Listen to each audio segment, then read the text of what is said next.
তারপর একজনও আমি অনুরোধ করব এখান থেকে না যাওয়ার জন্য।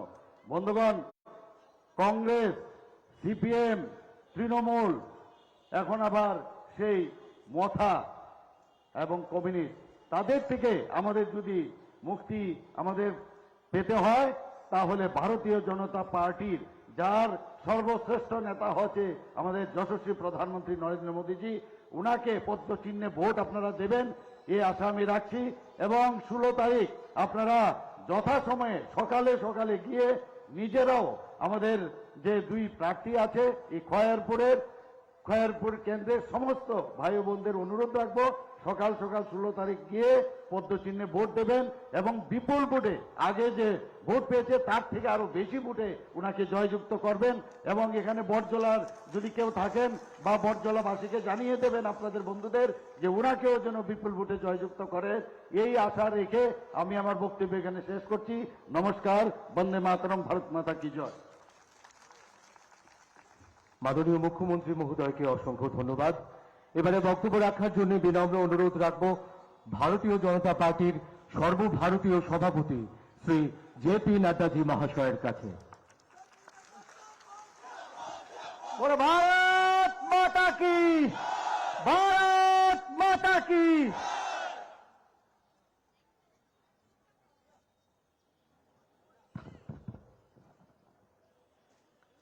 बोली भारत माता की, भारत माता की, भारत माता की।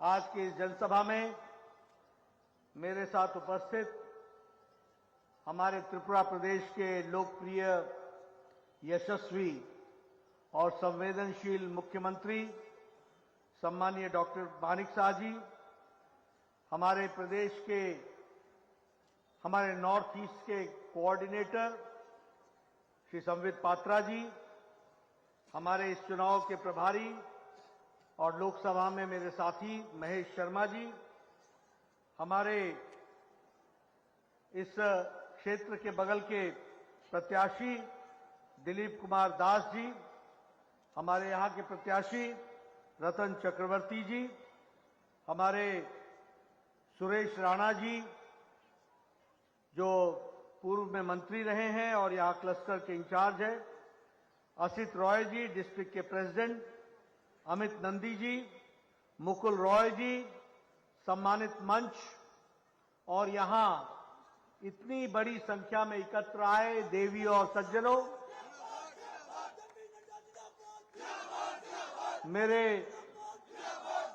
मेरे युवा नौजवान साथियों और मीडिया के मेरे साथी, प्रिंट मीडिया और इलेक्ट्रॉनिक मीडिया के मेरे साथी, मैं जब यहां पर आया हूं तो सबसे पहले तो चतुर्दश मंदिर को नमस्कार करके अपनी बात को प्रारंभ करता हूं। और जब मैं त्रिपुरा में आया हूं तो मां सुंदरी का, त्रिपुरा सुंदरी का आशीर्वाद लेकर के माता को नमन करते हुए 51 शक्तिपीठ में से एक शक्तिपीठ जो शक्तिपीठ है उन्हें नमन करते हुए अपनी बात को प्रारंभ करता हूं। मित्रों, आज ही मुझे ये मौका मिला कि 2023 से आगे चलकर 5 सालों में भारतीय जनता पार्टी की सरकार जो आपके आशीर्वाद से चुनकर आएगी, उसने जो काम करना है उसके बारे में मैंने आज लोगों से चर्चा की है और मैनिफेस्टो को रिलीज भी किया है, संकल्प पत्र को रखा भी है। और वह संकल्प पत्र है समृद्ध त्रिपुरा, उन्नत त्रिपुरा। लेकिन उससे पहले आज जब हम 2023 के मुकाम पर खड़े हैं तो कौन पार्टी आगे क्या करेगी, इसका आधार क्या है। आज जो भारतीय जनता पार्टी के राष्ट्रीय अध्यक्ष के रूप में मैं आपके सामने जो कह रहा हूं, उस कहने का आधार क्या है। आप कैसे विश्वास करेंगे कि जो मैं आज कह रहा हूं वो 5 साल बाद मैं पूरा कर पाऊंगा कि नहीं, उसका एक ही आधार है कि जो 5 साल पहले मैंने कहा था उसको करके दिया है, वही उसका आधार बन सकता है।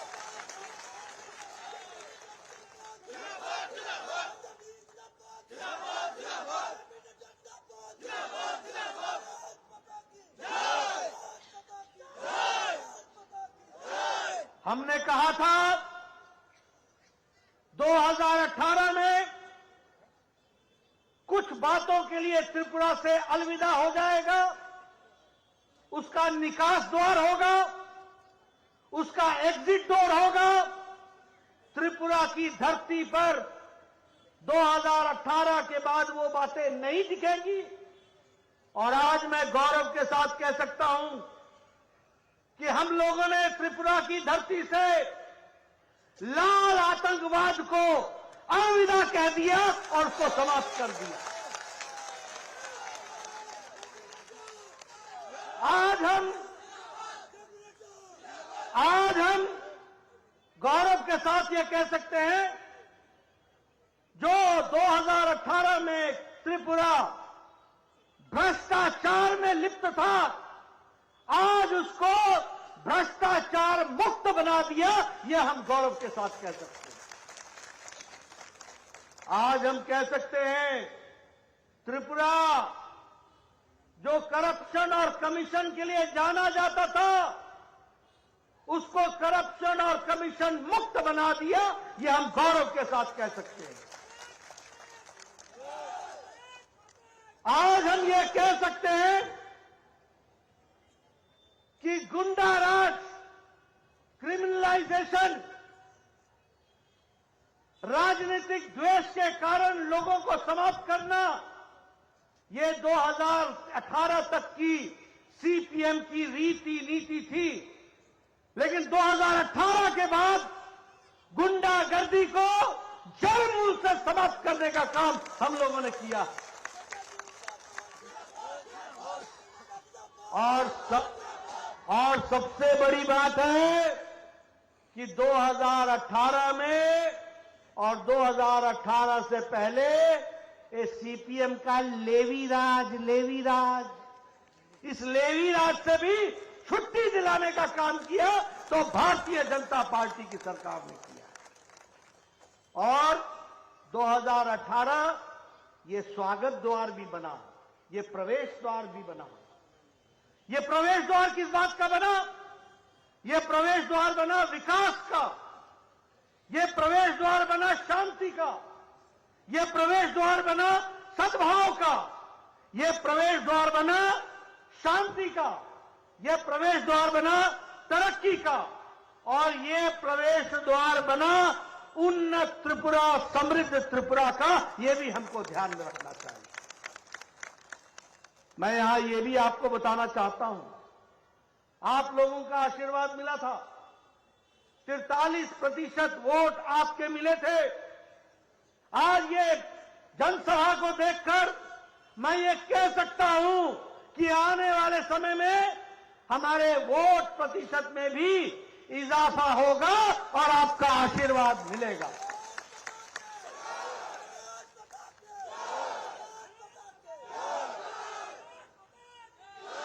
दो 2018 में त्रिपुरा की तस्वीर थी बंद, ब्लॉकेड, इंसर्जेंसी, और आज मैं ये कह सकता हूं कि त्रिपुरा की तस्वीर है पीस, प्रॉस्पेरिटी, डेवलपमेंट, शांति, विकास, तरक्की। यह हम गौरव के साथ कह सकते हैं। उसी तरीके से त्रिपुरा ने एक तरीके से मार्ग दिखाया है, और मार्ग ये दिखाया है पहले विप्लव देव की सरकार में और बाद में मानिक शाह जी की सरकार में, कि त्रिपुरा 5 साल में कितना बदल सकता है, इसकी तस्वीर और जीती जागती तस्वीर आज त्रिपुरा है।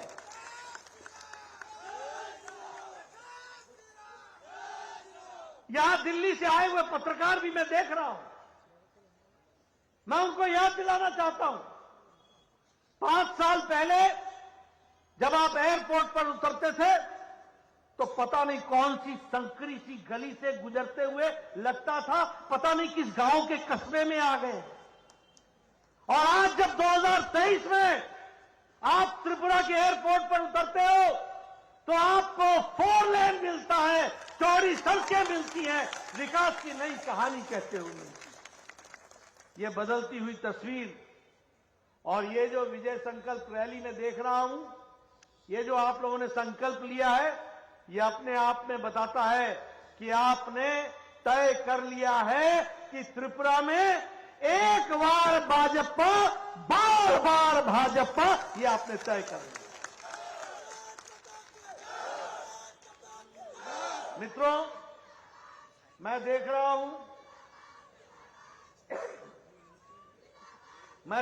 हूं इतनी बड़ी संख्या में हमारी बहनें आई हैं, मातृशक्ति आई है। मुझे खुशी है कि मैं आपको यह कह सकूं कि आज ही हम लोगों ने तय किया है कि अगले 5 साल में बालिका समृद्धि स्कीम के तहत हमारे आर्थिक रूप से कमजोर परिवारों में आने वाली लक्ष्मी के लिए 50,000 रुपए का बॉन्ड देकर के लक्ष्मी को आगे बढ़ाएंगे। मैं ये भी बताना चाहता हूं कि मुख्यमंत्री कन्या आत्मनिर्भर योजना के तहत जो पढ़ने वाली बच्चियां हैं, जो पढ़ने में तेज हैं, जो आगे बढ़ेंगी, उनके लिए त्रिपुरा की सरकार उनको फ्री में स्कूटी देगी ताकि वो विकास कर सके।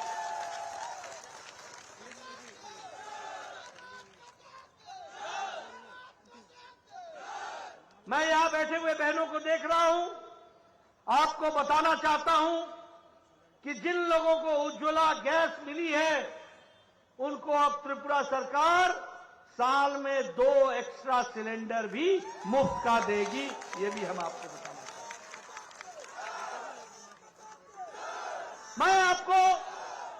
मैं आपको ये भी बताना चाहता हूं, हमारी सरकार गांव, गरीब, वंचित, पीड़ित, शोषित, दलित, युवा, नौजवान, हमारे किसान भाई, हमारी बहनें, उनके लिए समर्पित है।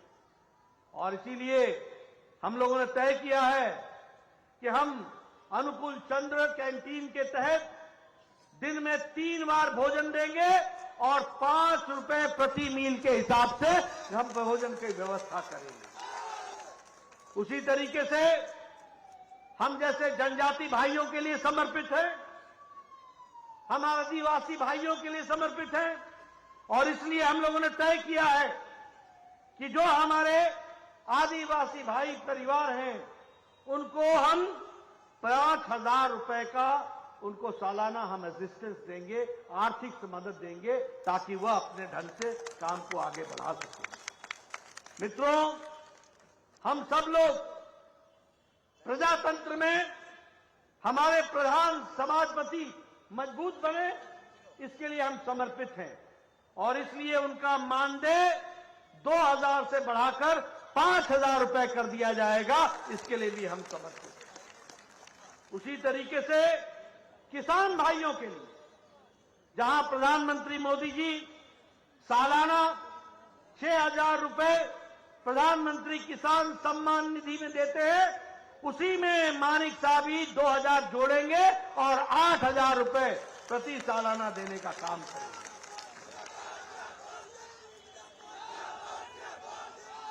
और इसी तरीके से हमारे मत्स्य सहायक योजना के तहत हमारे जो मछली पालन का काम करते हैं उनको भी सालाना 6,000 रुपए का आर्थिक मदद दी जाएगी।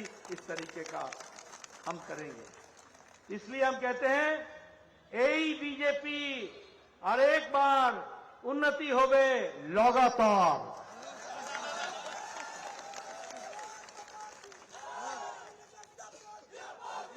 मित्रों, जब मैं डबल इंजन की बात करता हूं तो मैं ये कहना चाहता हूं कि मोदी जी के नेतृत्व में देश बदल चुका है, आगे बढ़ चुका है।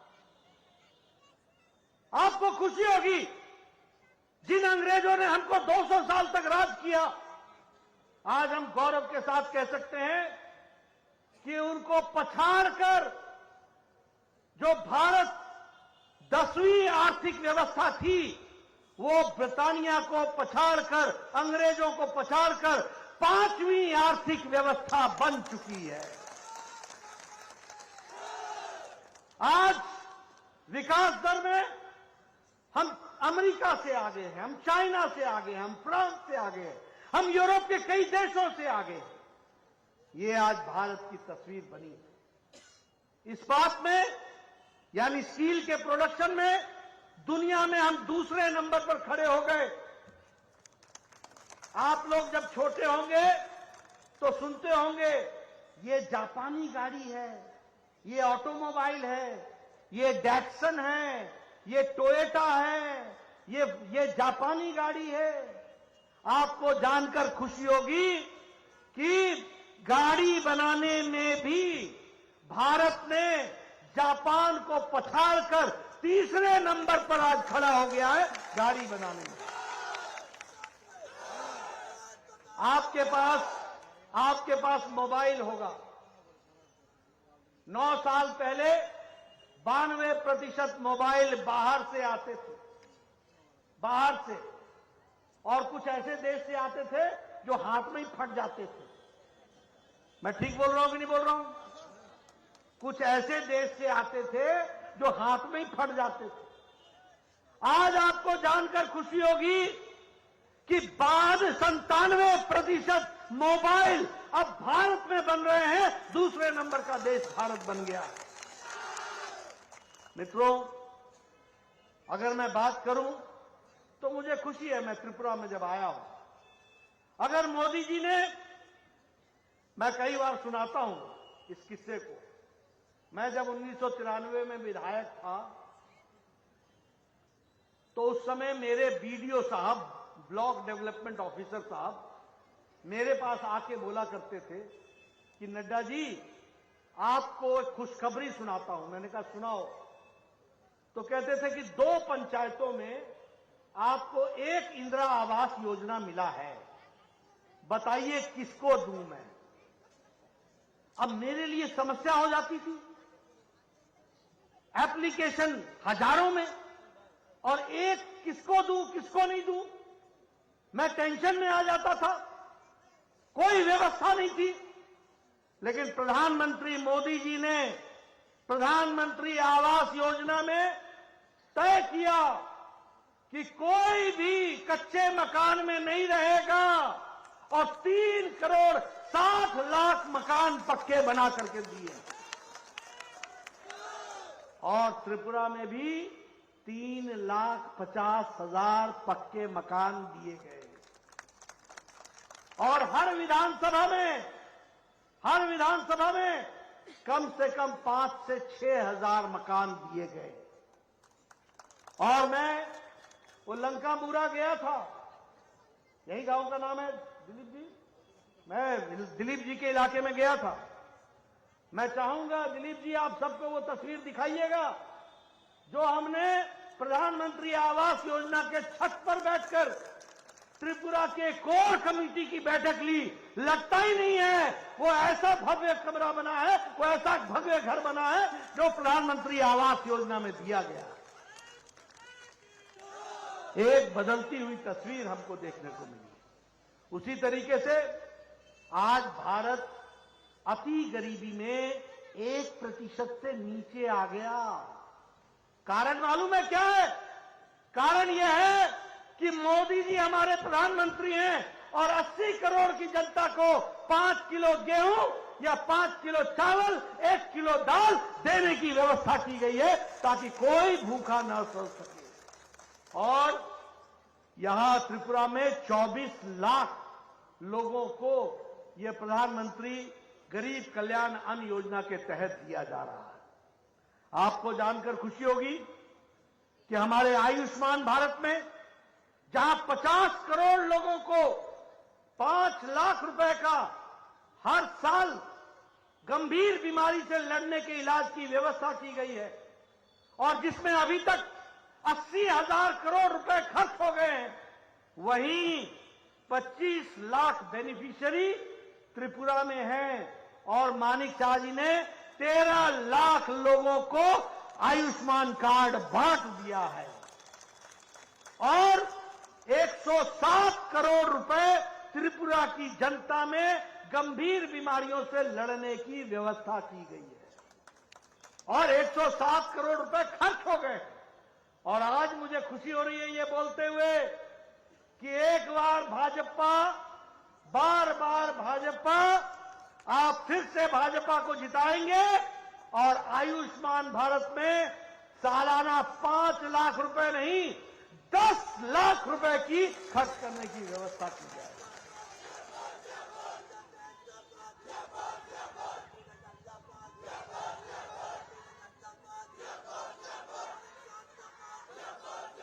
हमारे आदिवासी भाई आज गौरवान्वित महसूस करते हैं। पहली बार यहां महिला शक्ति बैठी है। मोदी जी ने महिला आदिवासी महामहिम द्रौपदी मुर्मू को भारत का राष्ट्रपति बनाया है और उन्होंने महिला सम्मान की चिंता की।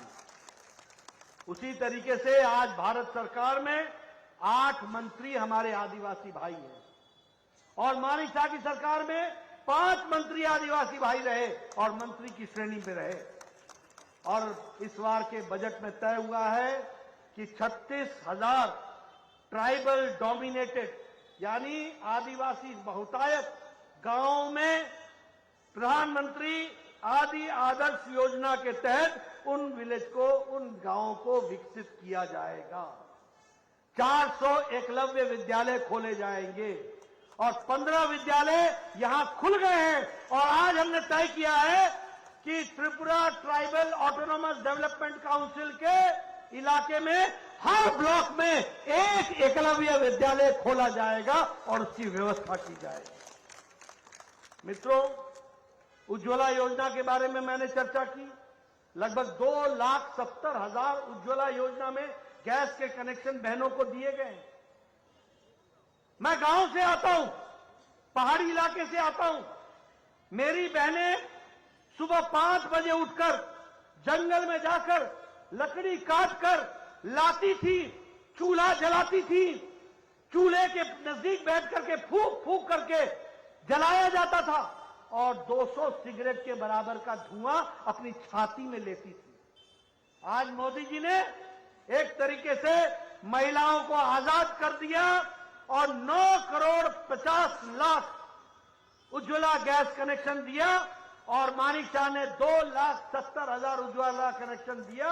और आज हमारी बहनें 5 मिनट के अंदर टक से लाइटर जलाती हैं, 5 मिनट में चाय, आधे घंटे में भोजन और परिवार सुखी रूप से आगे बढ़ चलता है, काम में लग जाता है। ये भी हमको समझना होगा। जल जीवन मिशन, मुझे यहां की तस्वीर नहीं मालूम लेकिन मैं अपने गांव की तस्वीर बताऊंगा। मेरी बहनों का आधा दिन सिर्फ पानी घर की व्यवस्था करने में गुजर जाता था। टैंकरों का इंतजार करती थी, 2-2 किलोमीटर पहाड़ों पर चढ़ती थी, सर के बाल घिस जाते थे झेला रख करके, बुरी हालत थी। और यहां भी आपके घरों में पानी नहीं था। घरों के लिए पानी के लिए जाने के लिए आपको या तो पब्लिक टैप पर जाना पड़ता था। पर आज मुझे खुशी है ये बताते हुए कि 4,10,000 जल जीवन मिशन में कनेक्शन पहुंचाए गए हैं और उसकी व्यवस्था की गई है और आगे 10 लाख जल जीवन मिशन में किया जा रहा है। स्वच्छता की दृष्टि से इज्जत घर बनाना, और मैं त्रिपुरा की बात करूं तो पिछले 5 सालों में 4,50,000 इज्जत घर बने हैं, यानी महिलाओं का इज्जत देने का काम किया। तो मोदी जी का आशीर्वाद और मानिक शाह के द्वारा करके दिया गया है, वह भी हमको याद रखना चाहिए। प्रधानमंत्री किसान सम्मान निधि किसानों के लिए आज 6,000 था, वो 8,000 हो जाएगा। एक विकास की एक नई कहानी लिखी जा रही है। हर दृष्टि से विकास को आगे बढ़ाने का काम किया जा रहा है। और त्रिपुरा की बदलती हुई तस्वीर की अगर हम बात करें तो मुझे खुशी है ये बताते हुए कि आज अष्टलक्ष्मी के तहत हम ये कह सकते हैं कि शांति, ऊर्जा, टूरिज्म और टूरिज्म के साथ साथ 5G कनेक्टिविटी, हमारी संस्कृति, नेचुरल फार्मिंग, प्राकृतिक खेती, स्पोर्ट्स और त्रिपुरा का सामर्थ्य, इसको बढ़ाने का काम अगर होगा तो मोदी जी का आशीर्वाद से और यहां पर हमारी सरकार में मानिक शाह और बाकी लोगों के आशीर्वाद से इस काम को हम ताकत देंगे। मुझे खुशी है कि आज लगभग 4,000 करोड़ से ज्यादा योजनाओं पर प्रधानमंत्री जी ने शिलान्यास किया। मुझे खुशी है कि आज द्रौपदी मुर्मू यहां आई थी, उन्होंने फॉरेंसिक साइंस का शिलान्यास किया है, उन्होंने लॉ यूनिवर्सिटी का शिलान्यास किया है, उन्होंने ट्रिपल आईटी का शिलान्यास किया है और ट्रिपल आईटी के पहले बैच से निकलने वाले लोग, उनकी सालाना आमदनी जो उनको मिलने वाली है वो 1,25,00,000 से ज्यादा है। ये भी हमको ध्यान में रखना होगा। इसलिए आज त्रिपुरा बढ़ता हुआ जा रहा है। मुझे खुशी है कि अगरतला अखौरा बांग्लादेश रेल लिंक का रूट का काम वो भी चल पड़ा है। 980 करोड़ रुपए खर्च होंगे। 10 किलोमीटर 15 किलोमीटर की सड़क पर रेल लाइन बनेगी। 5 किलोमीटर जो है वो भारत में और 10 किलोमीटर बांग्लादेश में बनेगी। और ये रेल लाइन जो यहां अगरतला से चलती थी और ढाका और कलकत्ता पहुंचने में इसको 36 घंटे लगते थे, अब इसको 10 घंटे लगेंगे और ये कलकत्ता पहुंच जाएगी। इस तरीके की व्यवस्था होगी। इसीलिए विकास के नए नए आयाम जोड़े जा रहे हैं। मुझे खुशी है महिला शक्ति यहां बैठी है। ये त्रिपुरा की सरकार है जिसने तय कर लिया है कि सरकारी नौकरियों में 33% महिलाओं को जगह दी जाएगी और उनको विकास की दृष्टि से जोड़ा जाएगा। उसी तरीके से 9वीं क्लास तक के बच्चों को लगभग 54,500 बाइसिकलें बांटी गई हैं, साइकिलें बांटी गई हैं। जननी शिशु सुरक्षा के दृष्टि से त्रिपुरा की सरकार ने तय किया था कि जिस दिन से माता गर्भवती होती है और जिस दिन बच्चा पैदा होता है और बच्चा पैदा होने के बाद 2 साल बाद तक उसको जितने टीके लगने हैं, यानी गर्भवती से लेकर डिलीवरी से लेकर और डिलीवरी के बाद 2 साल तक स्वस्थ बच्चा आगे बढ़े, इसकी सारी व्यवस्था सरकार ने अपने ऊपर ले ली है। यह भी हमको समझना होगा कि यह विकास की नई कहानी है। और मुझे खुशी है कि अगर हम देखें तो हमारे किसान भाइयों की लगभग इनकम 18% बढ़ी है। और इसलिए मैं आपसे निवेदन करने आया हूं कि हमारे रतन चौधरी जी को आपका आशीर्वाद मिलना चाहिए, हमारे दिलीप कुमार दास जी को आपका आशीर्वाद मिलना चाहिए। बताइए आशीर्वाद मिलेगा ना? मिलेगा ना? मैं पीछे से सुनना चाहता हूं, मिलेगा कि नहीं? आशीर्वाद मिलबो ना? मिलेगा ना? मिलेगा ना? मैं आपको एक बात और बताना चाहता हूं। ये आजकल कांग्रेस और सीपीएम का तालमेल, ताल और मेल, एक लेफ्ट एक कांग्रेस, बाया दाया एक साथ। ये कौन लोग हैं? जिन लोगों ने, जिन सीपीएम ने कांग्रेस के लोगों की अच्छी पिटाई की, आजकल दोनों साथ चल रहे हैं। ये तालमेल से चल रहे हैं। मैं बताना चाहता हूं ये कैसा कॉम्बिनेशन बनेगा। कांग्रेस का मतलब है कमीशन, कांग्रेस का मतलब है नॉन गवर्नेंस, कांग्रेस का मतलब है पॉलिसी पैरालिसिस, कांग्रेस का मतलब है निपोटिज्म, कांग्रेस का मतलब है भाई भतीजावाद, कांग्रेस का मतलब है परिवारवाद, कांग्रेस का मतलब है failure of law and order, कानून व्यवस्था ध्वस्त होना। सीपीएम का क्या मतलब है? सीपीएम का मतलब है लॉलेसनेस, कानून राज नहीं जंगल राज। सीपीएम का मतलब है प्रशासन का ध्वस्त हो जाना। सीपीएम का मतलब है लूट, राशन का लूट। सीपीएम का मतलब है विरोधियों को समाप्त करना। सीपीएम का मतलब है घर में घुसकर दुश्मनों को समाप्त करने का काम करना, ये सीपीएम का काम है। लेकिन अगर मैं कहूं बीजेपी किस लिए खड़ी है,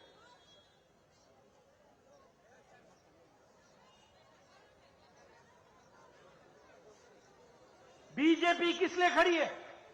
बीजेपी खड़ी है विकास के लिए, बीजेपी खड़ी है हाईवे, बीजेपी खड़ी है इंटरवे, बीजेपी खड़ी है रेलवे, बीजेपी खड़ी है हमारे इंफ्रास्ट्रक्चर के लिए, बीजेपी खड़ी है शिक्षा के लिए, बीजेपी खड़ी है स्वास्थ्य के लिए, बीजेपी खड़ी है गरीब के सशक्तिकरण के लिए, बीजेपी खड़ी है महिला के सशक्तिकरण के लिए, बीजेपी खड़ी है युवाओं के सशक्तिकरण के लिए, बीजेपी खड़ी है सबका साथ, सबका विकास, सबका विश्वास, सबका प्रयास के लिए। आप बताइए हम किसको समर्थन करेंगे? ये जो कांग्रेस और कम्युनिस्ट लोग हैं, इनको आराम दीजिए और भारतीय जनता पार्टी को काम दीजिए, इनको घर पे बैठाइए और भारतीय जनता पार्टी को काम देकर के विकास की एक नई गाथा लिखिए। मुझे पूरा विश्वास है कि आप सब लोग पूरी ताकत के साथ भारतीय जनता पार्टी को समर्थन करेंगे और भारतीय जनता पार्टी को जिताएंगे। दिलीप दा को विधानसभा में भेजेंगे, रतन जी को आप विधानसभा में भेजेंगे और भारतीय जनता पार्टी को यशस्वी बनाएंगे। इन्हीं शब्दों के साथ बहुत बहुत धन्यवाद।